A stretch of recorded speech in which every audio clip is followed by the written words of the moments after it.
You know that feeling when someone asks if you're okay, and you automatically say fine, even though you're barely holding it together inside? If you're an INFJ, you've probably perfected this mask so well that even the people closest to you have no idea you're running on empty. Here's what most people don't understand about INFJs. When you're emotionally exhausted, you don't collapse dramatically or announce your struggles to the world.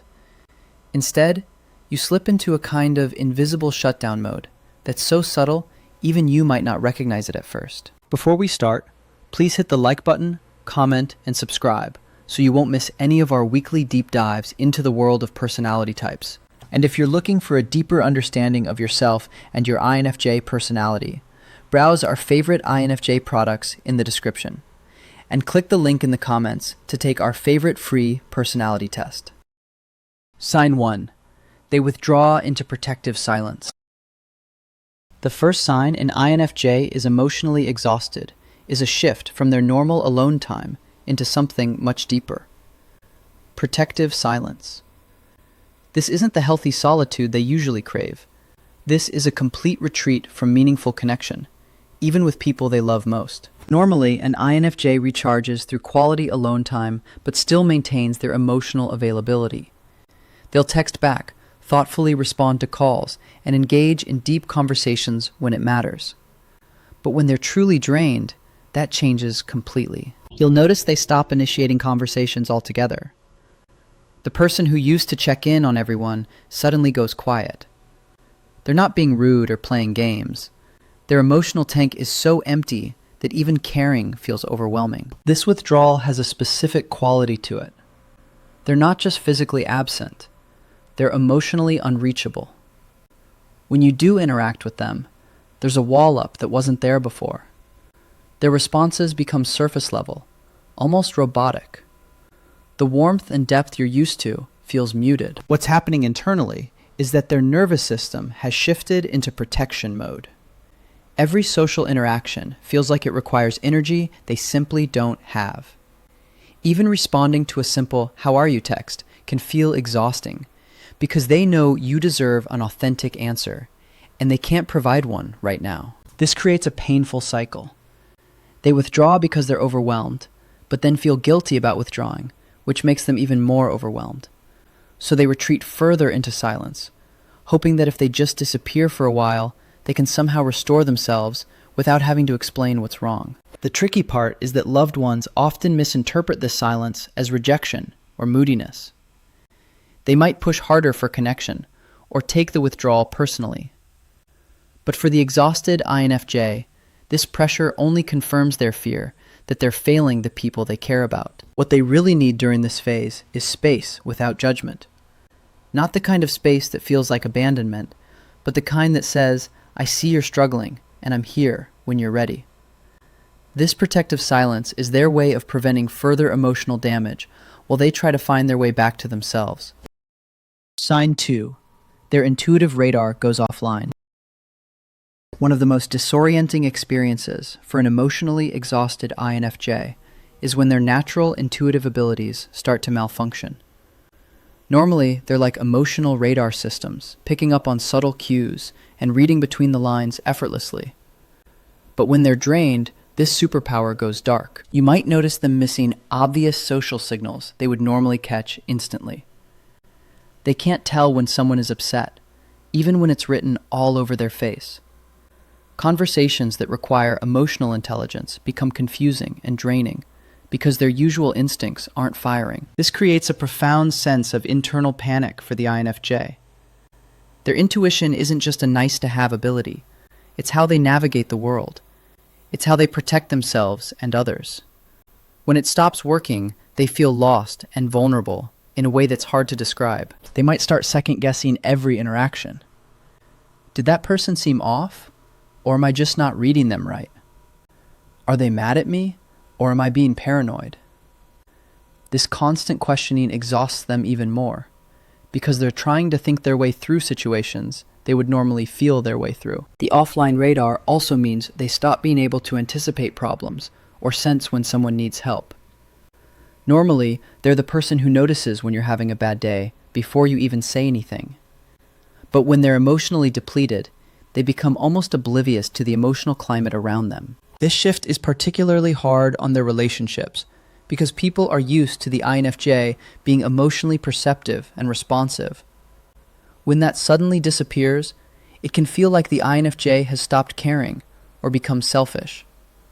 But the truth is, their emotional processing system is temporarily overloaded. What makes this even more challenging is that INFJs often don't realize their radar is offline until after they've missed important cues. They might have a conversation with a friend who is clearly upset and only realize hours later that they completely missed the signs. This leads to guilt and self-criticism that deepens their exhaustion. The intuitive shutdown is actually a protective mechanism. Their brain is conserving energy by turning off non-essential functions. But for an INFJ whose identity is so tied to their empathic abilities, this feels like losing a part of themselves. Sign 3. They become hyper-focused on control.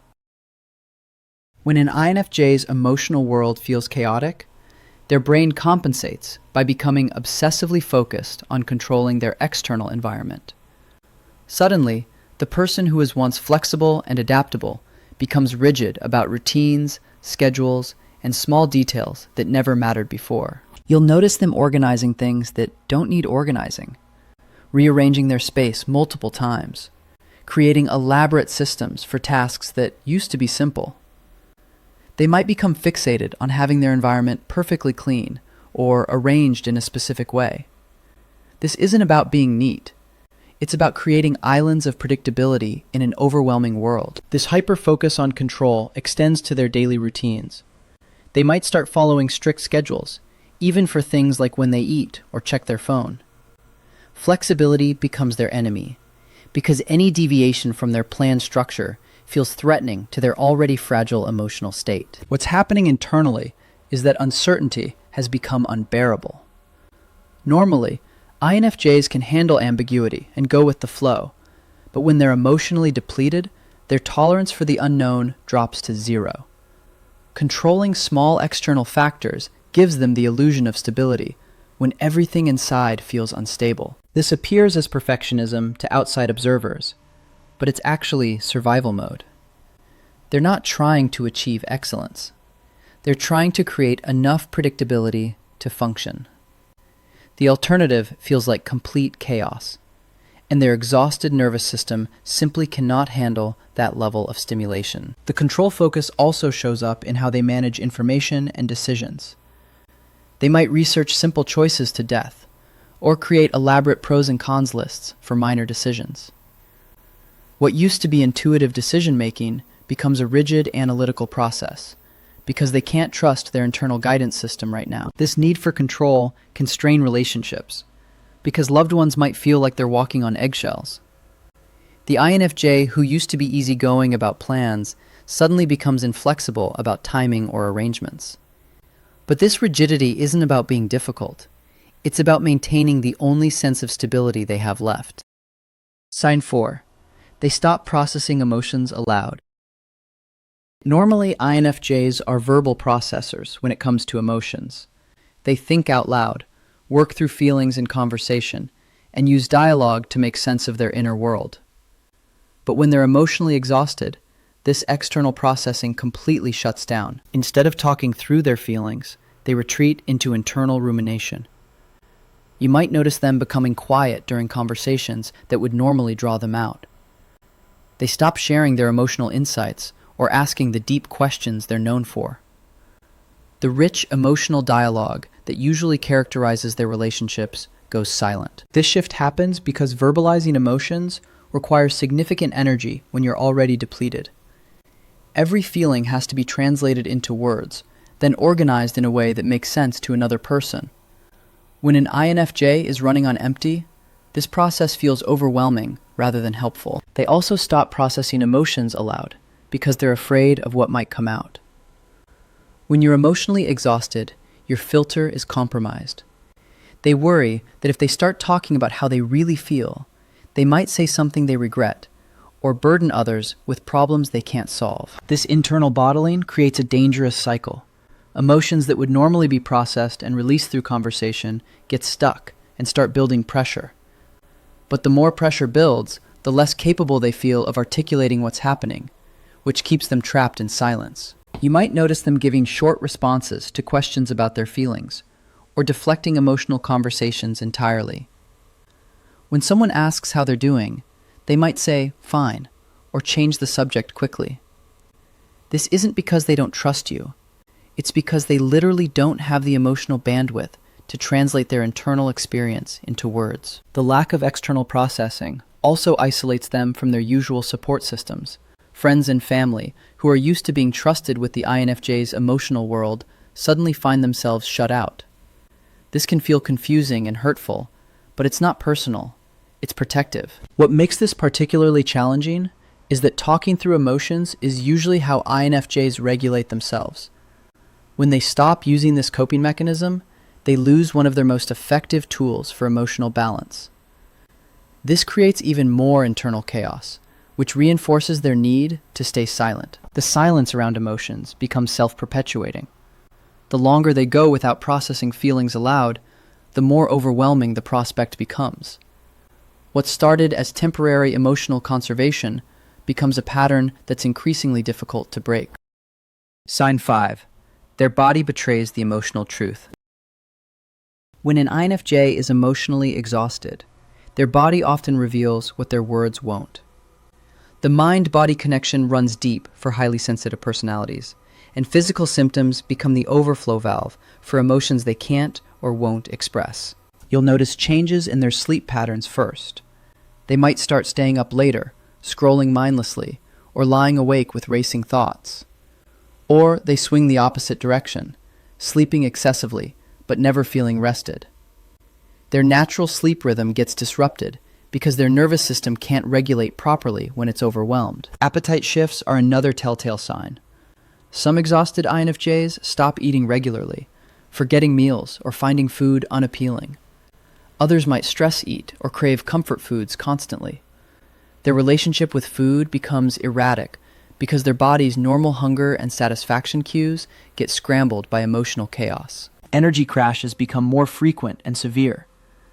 You might see them going from seemingly fine to completely drained within minutes. They'll sit down for a moment and suddenly look like they could fall asleep right there. This isn't normal tiredness. It's the kind of bone-deep exhaustion that comes from emotional overload. Physical tension shows up in unexpected places. Their shoulders might be constantly raised, their jaw clenched, or their hands fidgety. They might develop headaches, stomach issues, or muscle aches that seem to have no clear cause. Their body is literally holding the stress they can't process emotionally. What's particularly frustrating for the INFJ is that they often dismiss these physical signals as unrelated to their emotional state. They'll blame poor sleep on caffeine or stress eating on being busy. They intellectualize the symptoms rather than recognizing them as their body's way of communicating emotional distress. This disconnection between mind and body creates additional stress. They know something feels off physically, but can't connect it to their emotional exhaustion. So they might try to fix the symptoms with better sleep hygiene or diet changes, while ignoring the root emotional cause. The physical manifestation of emotional exhaustion also makes it harder for them to recover. When your body is holding tension and operating in stress mode, it's nearly impossible to achieve the deep rest that emotional healing requires. The physical and emotional exhaustion feed each other, creating a cycle that's difficult to break. Sign 6. They become selectively social. One of the most subtle but revealing signs of INFJ emotional exhaustion is how they start rationing their social energy like a precious resource. Instead of withdrawing completely, they become strategically selective about which relationships get their attention and which get put on hold. You'll notice them maintaining certain connections while letting others fade temporarily. They might still respond quickly to their closest friend, but take days to reply to acquaintances.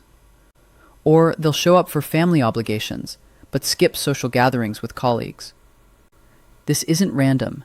It's emotional triage. They instinctively gravitate toward relationships that feel safe and undemanding. People who don't require them to perform or explain themselves. conversations that can exist in comfortable silence or flow naturally without forced energy. They conserve their limited emotional resources for connections that restore rather than drain them. This selective approach often creates guilt and internal conflict.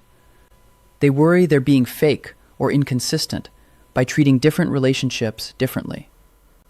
The INFJ who prides themselves on being equally caring and available to everyone suddenly feels like they're playing favorites or being unfair. What they don't realize is that this selectivity is actually healthy boundary setting under extreme circumstances. Their emotional system is automatically protecting itself by identifying which relationships are sustainable during this vulnerable period and which ones require more energy than they have available. You might see them declining invitations they would normally accept, or making excuses to avoid certain social situations. They're not being antisocial. They're being strategic about where they spend their limited emotional currency. Large groups feel overwhelming. Small talk feels impossible. Only deep, meaningful connections with trusted people feel manageable. This selective socializing can confuse and hurt the people who get temporarily deprioritized. Friends might wonder why the INFJ seems available for some people but not others. They might take it personally or assume there's been some kind of conflict, when really, it's just about emotional capacity. The guilt cycle this creates can actually deepen their exhaustion. They feel bad about not being equally available to everyone, which makes them want to withdraw even more. They start avoiding social situations altogether, rather than dealing with the complexity of selective engagement. What appears as favoritism from the outside is actually the INFJ's survival mechanism. They're not choosing who they care about more. They're choosing which relationships they can sustain without completely depleting themselves. It's emotional self-preservation disguised as social preference. This selective approach reveals their deepest fear about relationships during exhaustion. They worry that by not being their usual giving, supportive selves, they're failing everyone they care about. So they limit their social exposure to minimize the opportunities for perceived failure, while protecting their remaining emotional reserves. Sign 7. They stop believing in their own worth. Perhaps the most heartbreaking sign of INFJ emotional exhaustion is when their internal narrative completely shifts from helper to burden. The person who usually sees themselves as someone who adds value to others' lives suddenly becomes convinced they're nothing but a drain on everyone around them. This shift in self-perception is subtle but devastating. They start interpreting every interaction through the lens of what they're taking rather than what they're giving. When a friend calls to vent, they don't see it as trust.